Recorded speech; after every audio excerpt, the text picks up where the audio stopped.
ಮತ್ತು ಕೇಂದ್ರ ಸರ್ಕಾರದ NDRF ನಿಯಮಾವಳಿಗಳ ಪ್ರಕಾರ ಹೆಕ್ಟೇರ್ಗೆ 6,000 ರೂಪಾಯಿ ಅಂತಕ್ಕಂಥದ್ದು ಈಗಾಗಲೇ ಆ ನಾರ್ಮ್ಸಲ್ಲಿ ಪ್ರಕಟಣೆ ಆಗೋಗಿದೆ. ಬಟ್ ಈಗ ನಿನ್ನೆಯ ದಿನ ಒಂದಷ್ಟು ಮೆಮೊರಾಂಡಮ್ಗಳು ಕೂಡ ಸನ್ಮಾನ್ಯ ಕುಮಾರಣ್ಣ ಅವರು ದೂರವಾಣಿನಲ್ಲಿ APMC ಯಾರ್ಡ್ನ ಬಳಿ ನಾವು ಸಂವಾದ ಮಾಡಬೇಕಾದ್ರೆ ರೈತರ ಜೊತೆ ಅವ್ರಿಗೆ ಸ್ವತಃ ನೇರವಾಗಿ ಕನೆಕ್ಟ್ ಮಾಡಿದ್ವು.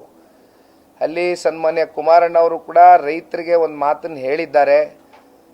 ಕೇಂದ್ರದ ಕೃಷಿ ಸಚಿವರು ಹಾಗೂ ನಮ್ಮ ದೇಶದ ಗೌರವಾನ್ವಿತ ಪ್ರಧಾನಮಂತ್ರಿಗಳು ಅವರಿಬ್ಬರ ಗಮನಕ್ಕೆ ಇವತ್ತು ರೈತರ ಸಂಕಷ್ಟದ ಪರಿಸ್ಥಿತಿಯನ್ನು ಇವತ್ತು ಅವರ ಗಮನಕ್ಕೆ ತಗೊಂಡು ಬರ್ತಕ್ಕಂಥ ನಿಟ್ಟಿನಲ್ಲಿ ಯಾವ ರೀತಿ ಕೇಂದ್ರದಿಂದ ಮತ್ತಷ್ಟು ಪರಿಹಾರವನ್ನು ರಾಜ್ಯದ ನಮ್ಮ ರೈತರಿಗೆ ಒದಗಿಸ್ಕೊಡ್ಬೋದು ಅಂತಕ್ಕಂಥದ್ರ ಬಗ್ಗೆ ಸನ್ಮಾನ್ಯ ಕುಮಾರಣ್ಣ ಅವರು ಕೂಡ ನಾನು ಒಂದು ದಿಟ್ಟವಾದಂಥ ಒಂದು ಹೆಜ್ಜೆಯನ್ನು ಇಡ್ತೇನೆ ನಿಮ್ಮ ಪರವಾಗಿ ಅಂತಕ್ಕಂಥ ಆತ್ಮಸ್ಥೈರ್ಯವನ್ನು ತುಂಬಿದ್ದಾರೆ. ಯಾಕಿದನ್ನ ನಾನು ಹೇಳ್ತಾ ಇದ್ದೀನಿ ಅಂದರೆ ಈ ಹಿಂದೆಯೂ ಕೂಡ ಮೈಸೂರು ಜಿಲ್ಲೆಯಲ್ಲಿ ತಂಬಾಕು ಬೆಳೀತಕ್ಕಂಥವರು ಒಂದು 5 ತಾಲೂಕಲ್ಲಿ ಮೈಸೂರು ಜಿಲ್ಲೆಯಲ್ಲಿ ಬೆಳೀತಾರೆ. ಮತ್ತು ನಮ್ಮ ಹಾಸನದಲ್ಲಿ ಅರ್ಕಲ್ಗೂಡು ವಿಧಾನಸಭಾ ಕ್ಷೇತ್ರದಲ್ಲಿ ಬೆಳೀತಾರೆ. ಒಟ್ಟಾರೆಯಾಗಿ ಒಂದು 6 ಕ್ಷೇತ್ರದಲ್ಲಿ ತಂಬಾಕುವನ್ನು ಉತ್ಪಾದನೆ ಮಾಡ್ತಾರೆ ರೈತರು ಪ್ರತಿ ವರ್ಷ. ಅವರು ಉತ್ಪಾದನೆ ಮಾಡಿದಂಥ ಆ ತಂಬಾಕು ಖರೀದಿ ಆಗದೇ ಇರತಕ್ಕಂಥ ಹಿನ್ನೆಲೆಯಲ್ಲಿ ನನ್ನ ಗಮನಕ್ಕೆ ಬಂದು ಒಂದು ರೈತರ ನಿಯೋಗ ಭೇಟಿ ಮಾಡಿತು. ಆಗ ನಾನು ಸನ್ಮಾನ್ಯ ಕುಮಾರಣ್ಣ ಅವರ ಬಳಿ ಕರ್ಕೊಂಡು ಹೋಗಿ ಅವ್ರನ್ನ ನವದೆಹಲಿಯಲ್ಲಿ ಭೇಟಿ ಮಾಡಿಸಿ ಅಲ್ಲಿಂದ ಖರೀದಿ ಮಾಡ್ತಕ್ಕಂಥದ್ದಕ್ಕೆ ಸನ್ಮಾನ್ಯ ಕುಮಾರಣ್ಣ ಅವರ ಮೂಲಕ ಆದೇಶವನ್ನು ಹೊರಡಿಸ್ತಾರೆ.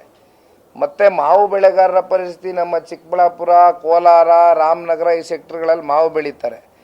ಅದು ಕೂಡ ಪರಿಸ್ಥಿತಿಗಳಂಥ ಸಂದರ್ಭದಲ್ಲಿದ್ದಾಗ ಸನ್ಮಾನ್ಯ ಕುಮಾರಣ್ಣ ಅವರು ಕೃಷಿ ಕೇಂದ್ರ ಸಚಿವರಿಗೆ ಸ್ವತಃ ಅವರೇ ಫೋನ್ನಲ್ಲಿ ಮಾತನಾಡಿ ಜೊತೆಯಲ್ಲಿ ಅವರ ಲೆಟರಿಂದ ಒಂದು ಮನವಿಯನ್ನು ಮಾಡಿ ಅದು ಕೂಡ ಒಂದಷ್ಟು ಮಾವು ಬೆಳೆಗಾರರಿಗೂ ಸಹಾಯ ಆಗ್ತಕ್ಕಂಥ ನಿಟ್ಟಿನಲ್ಲಿ ಕೆಲವೊಂದಷ್ಟು ದಿಟ್ಟವಾದಂಥ ನಡೆಗಳನ್ನ ಇಟ್ಟಿದ್ದಾರೆ ಕೇಂದ್ರದ ಬೃಹತ್ ಕೈಗಾರಿಕೆ ಮತ್ತು ಉಕ್ಕಿನ ಸಚಿವರಾದ ನಂತರ.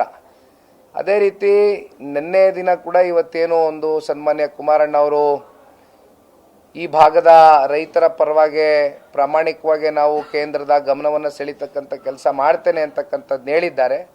ಆ ಕೆಲಸವನ್ನು ಜನತಾದಳ ಪಕ್ಷದ ಕಡೆಯಿಂದ ಮಾಡ್ತೇವೆ.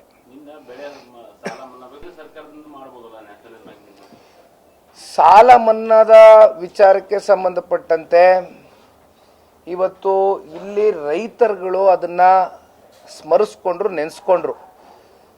ಒಂದು ಸಾಲ ಮನ್ನಾ ಅಂತಕ್ಕಂಥದ್ದು ನಮ್ಮ ರಾಜ್ಯದಲ್ಲಿ ಸಂಪೂರ್ಣವಾಗಿ ತಾವೇ ಹೇಳ್ದಂಗೆ ರಾಷ್ಟ್ರೀಕೃತ ಬ್ಯಾಂಕ್ಗಳು ಪ್ಲಸ್ಸು ಕೋಆಪರೇಟಿವ್ ಸಹಕಾರಿ ಸಂಘದ ಬ್ಯಾಂಕ್ಗಳು ಏನು ರೈತರು ಇಡೀ ರಾಜ್ಯದಲ್ಲಿ ಸಾಲ ಮಾಡಿದರು. ಆ ಸಂದರ್ಭದಲ್ಲಿ ಕುಮಾರಣ್ಣ ಅವರು 14 ತಿಂಗಳಲ್ಲಿ 25,000 ಕೋಟಿಗಿಂತ ಹೆಚ್ಚು ರೈತರ ಸಾಲ ಮನ್ನಾ ಮಾಡ್ತೇನೆ ಅಂದಿದ್ರು, ಮಾಡಿಕೊಟ್ರು. ಅದೇ ರೀತಿ ಇವತ್ತು ಕೇಂದ್ರದಲ್ಲೂ ನೀವು ಮಾಡ್ಬೋದು ಅಂತಕ್ಕಂಥ ಪ್ರಶ್ನೆ ಕೇಳಿದ್ದೀರಿ. ಕೇಂದ್ರಕ್ಕೆ ಎಷ್ಟು ಜವಾಬ್ದಾರಿ ಇದೆಯೋ ಅದರ 100 ಪಟ್ಟು ಹೆಚ್ಚು ಜವಾಬ್ದಾರಿ ರಾಜ್ಯಕ್ಕೂ ಕೂಡ ಇದೆ. ಹಾಗಾಗಿ ಖಂಡಿತವಾಗ್ಲೂ ರೈತರ ವಿಚಾರ ಬಂದಾಗ ನಾವಿಲ್ಲಿ ರಾಜಕಾರಣ ಮಾಡ್ತಕ್ಕಂಥದ್ದು ಬೆರೆಸ್ತಕ್ಕಂಥದ್ದಕ್ಕೆ ನಾನಂತೂ ಹೋಗೋದಿಲ್ಲ, ನಮ್ಮ ಪಕ್ಷವೂ ಹೋಗೋದಿಲ್ಲ, ಮುಂದಾಗೋದಿಲ್ಲ. ಖಂಡಿತವಾಗ್ಲೂ ಕೇಂದ್ರದಿಂದ ನಾವು ಯಾವ ರೀತಿ ಮಾನ್ಯ ಪ್ರಧಾನಮಂತ್ರಿಗಳ ಜೊತೆ ಸನ್ಮಾನ್ಯ ಕುಮಾರಣ್ಣ ಅವರು ಕೂತು ಚರ್ಚೆ ಮಾಡಿ ರೈತರ ಪರವಾಗಿ ನಾವು ಯಾವ ರೀತಿ ಧ್ವನಿಯ ಕೆಲಸ ಮಾಡಲಿಕ್ಕೆ ಸಾಧ್ಯವೋ ನಮ್ಮ ಶಕ್ತಿ ಮೀರಿ ಮಾಡ್ತೀವಿ.